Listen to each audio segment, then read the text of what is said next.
Wow, it has been quite a roller coaster in US politics lately. Now we have a new Democratic nominee to look forward to, and for a childless woman like Kamala Harris, I put childless in air quotes because step-parents are parents, Vance, she seems to actually give a shit about humanity's future. Dare I say, I'm actually feeling a little bit hopeful.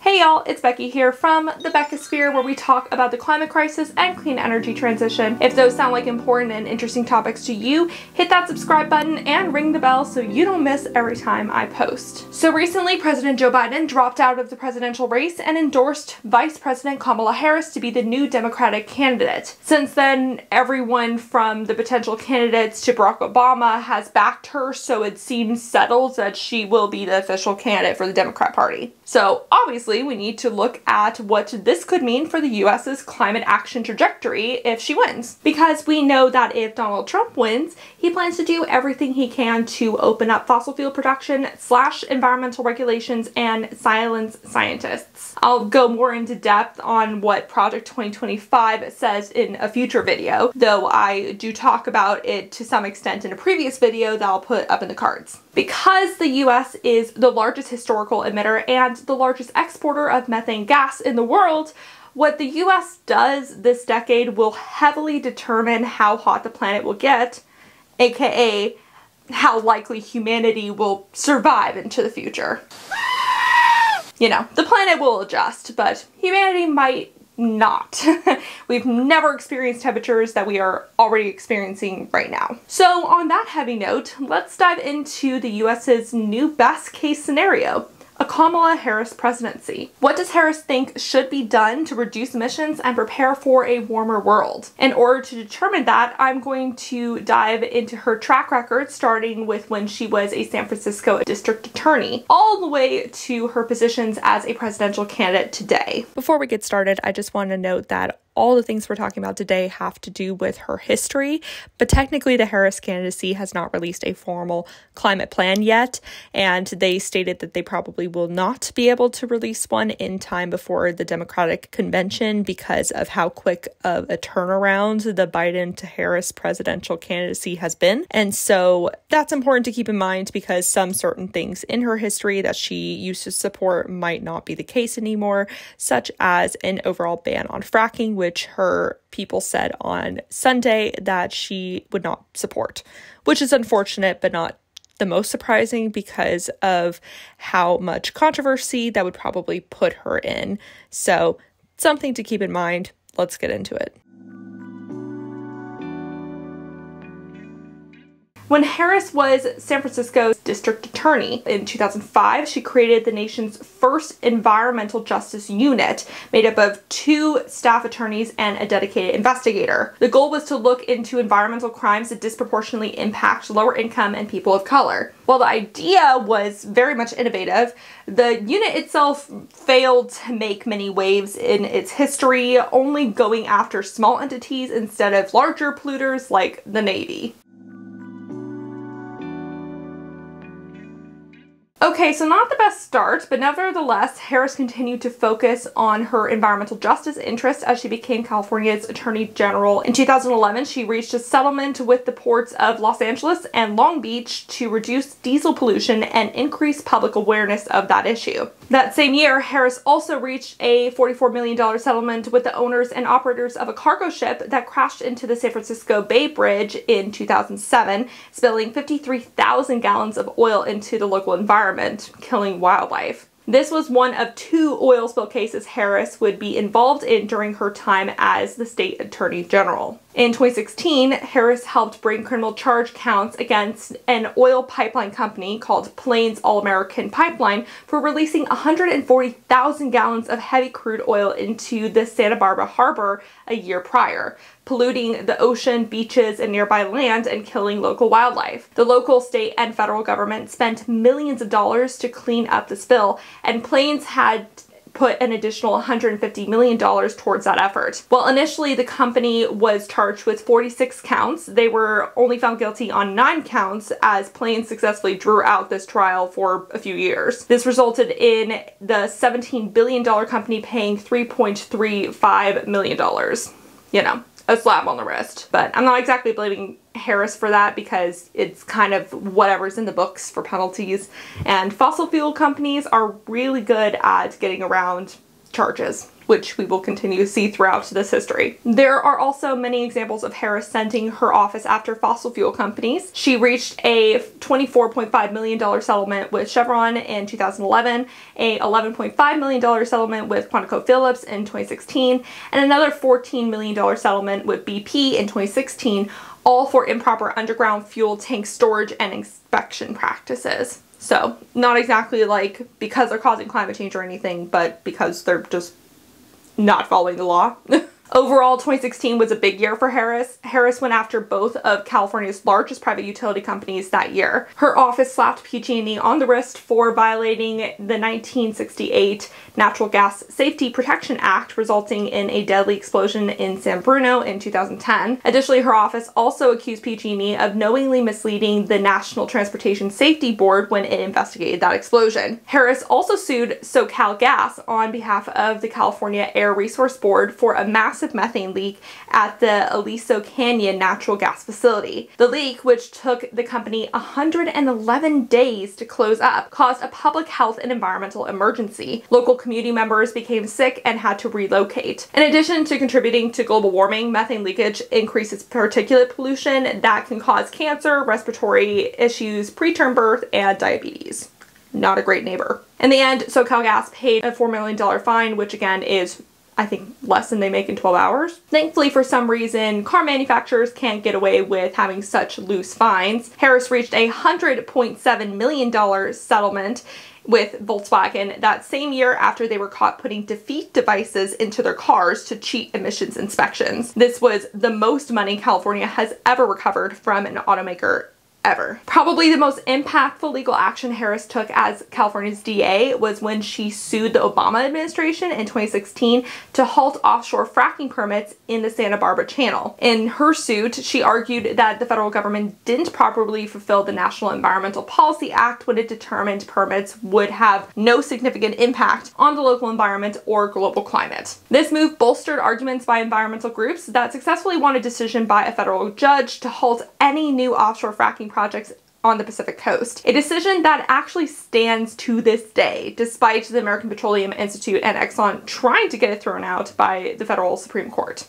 And the last legal case that I want to mention is that Harris actually opened up one of the first legal investigations against a fossil fuel company for misinforming the public about the impacts of its products. In this case, it was targeting Exxon. Unfortunately, her successor chose not to continue this investigation, and she did spread a little bit of misinformation by saying that she sued them, which she didn't. She actually just investigated them, but whatever. So those were some of the highlights of Harris's time working for the state of California.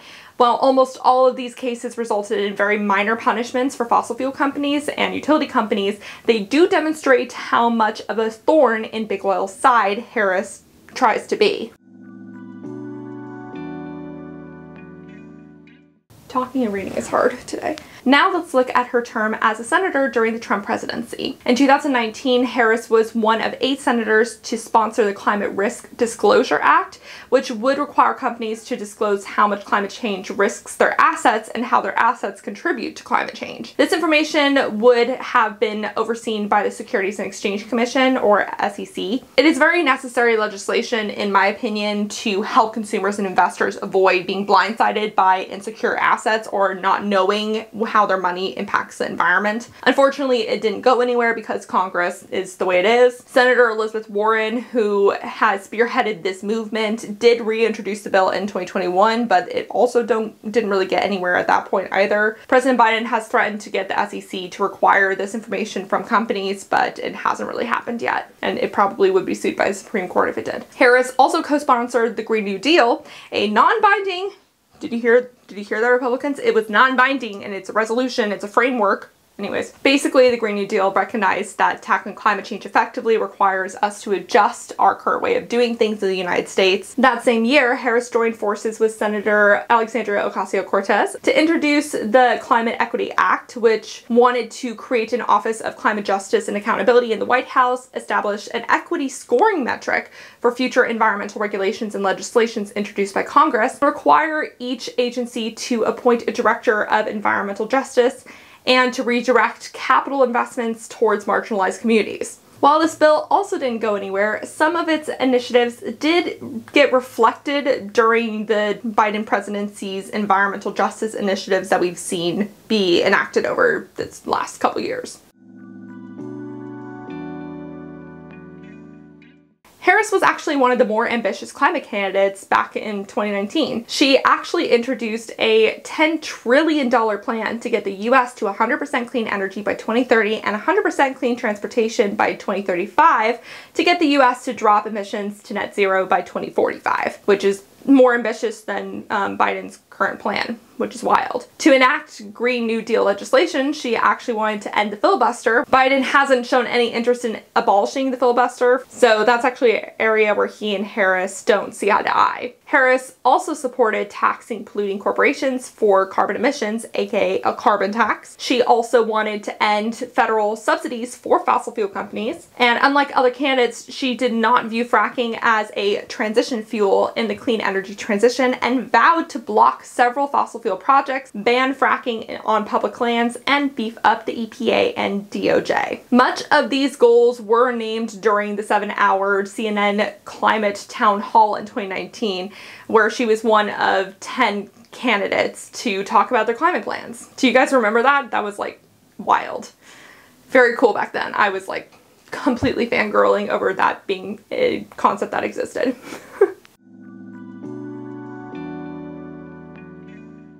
Now, as we know, her candidacy did not really last that long, but she was scooped up by the Biden candidacy to be the VP pick. Not only did we see presidential debates in 2020, but we also actually saw a VP debate between her and Mike Pence. Fun fact, my reaction to that debate was the second video ever on this channel. I'll link it up in the cards.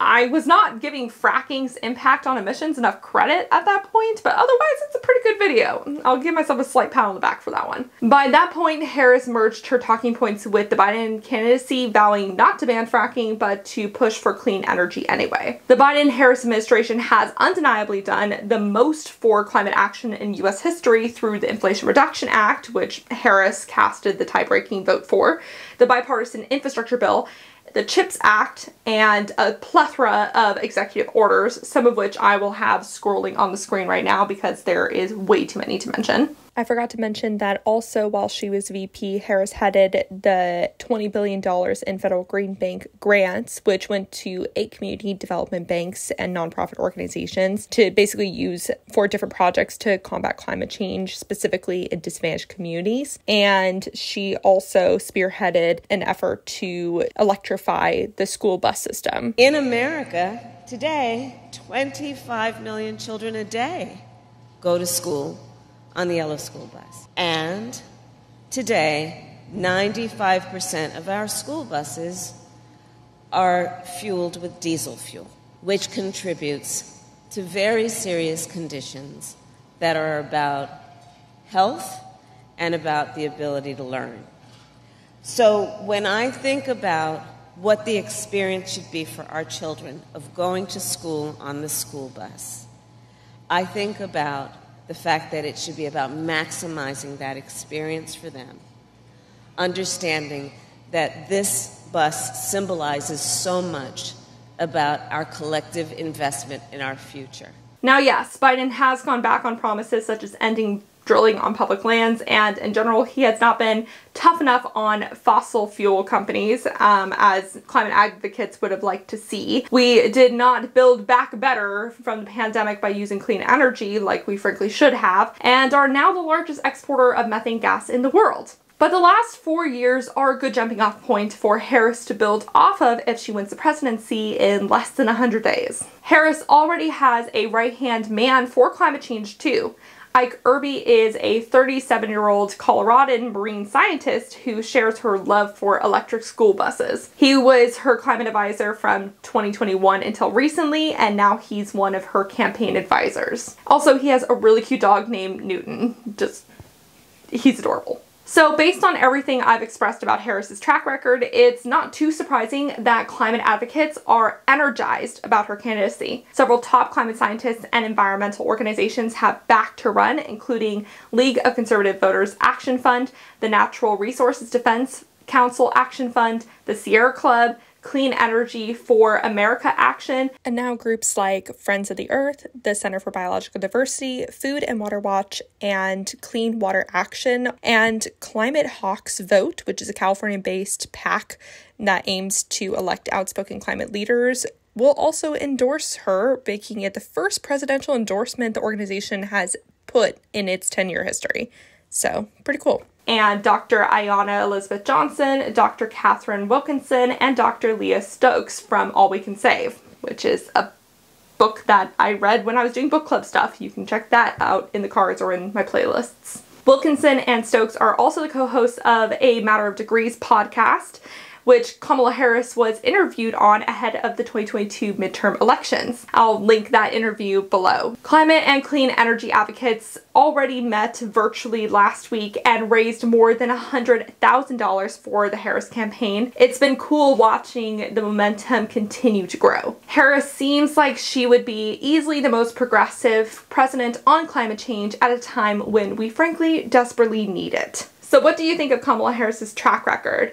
Does what you've learned from this video impact how you feel about her candidacy? Let me know all your thoughts in the comment section below. So what about Harris's VP? It'll be interesting to see who she picks and if that person will impact her ambitiousness at all for climate policy. It seems like her top choices right now are Kentucky Governor Andy Beshear, Pennsylvania Governor Josh Shapiro, and Arizona Senator Mark Kelly. Beshear steers clear of talking about climate change, but he has gained national recognition for his disaster response. Under Beshear's leadership, the 5th largest coal state has seen the 2nd fastest growth in clean energy jobs in the country, primarily becoming a hub for EV battery production. That being said, Kentucky was one of just 5 states that rejected federal funding to support climate action. Basically, they did not submit a climate action plan in time to receive funding. Another one of those was Florida, which I actually made a video about recently. So if you haven't seen that one, it's my most popular video to date now.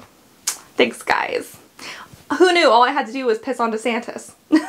Pennsylvania Governor Josh Shapiro has set a goal of getting 30% of its state's energy from clean energy by 2030, which is not the most ambitious. I mean, Biden wants to see the US reach 100% clean energy by 2030, so that being said, Shapiro got Pennsylvania $400 million from the federal government to create 6,000 jobs and cut industrial pollution. Pennsylvania does use a cap and trade policy, and Shapiro seems to like this market-driven approach to slashing emissions. Unsurprisingly though, he will probably butt heads with Harris when it comes to fracking, as Pennsylvania is a huge fracking state. Lastly, we have Senator Mark Kelly, who actually used to be an astronaut and has been the most outspoken out of the options when it comes to the impacts of climate change on his state. He co-sponsored a bill with fellow Arizona Senator Kyrsten Sinema to encourage farmers to use their land to uptake carbon. That bill passed with bipartisan support. He also worked in $4 billion for drought relief into the Inflation Reduction Act at the last moment, and he serves on the Energy and Environment Committees focusing on water resources. So which of these candidates would you pick for Harris? Let me know your top below. It seems like overall Josh Shapiro is the most popular choice, but I kind of think that Mark Kelly might add some water and climate resilience prioritization to Harris's tactics. I've actually been bummed by Beshear in this area because otherwise I think he's a pretty cool, relatively progressive candidate to come out of a red state, but the fact that Kentucky was only one of 5 states that didn't get climate funding is not a good look, not gonna lie. It's now time for a fun fact about Rue.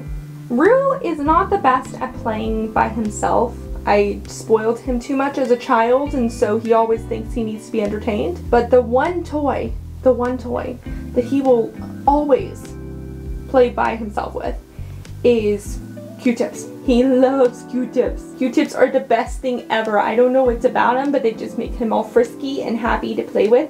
And then suddenly the house is covered in Q-tips. Q-tip. Q-tip. Is this the one from the bathroom? Nope. Q-tip. Whatever works for you, baby boy. And that was a fun fact about Rue. Until next time, remember to talk about the climate crisis every single day and to support your local news and environmental organizations. Thank you to the people on Patreon who help support me and my fur baby Rue. A special shout out to the climate confident and courageous David H., Paul B., Phil Plasma, Dan Morton, Specker, Bree C., Deanne, Kevin Morton, SKP Joe's Course Gold, and Gary Stark. I greatly appreciate your support of $5 or more. If you would like to support the work I do, please check out the Patreon and buy me a coffee, links in the description below for reoccurring or one-time payments. Bye for now.